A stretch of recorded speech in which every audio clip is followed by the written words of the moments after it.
kau ulayat uloyong iya kagunro kabaskem. Ujoy swa ulapai haulay hagijing duway.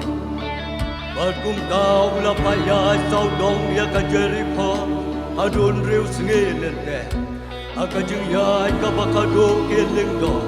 Kilapot ya katuroy kilarisa siyaw. Kumbatit kensan kagunro kalakon. Kenro ka Jericho la kelon ka bashirke ki kun Israel ki yang dabar ublay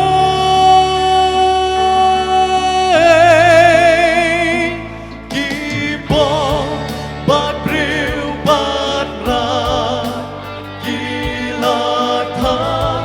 ban ing du kho jing cho ca long hang tu ha Jericho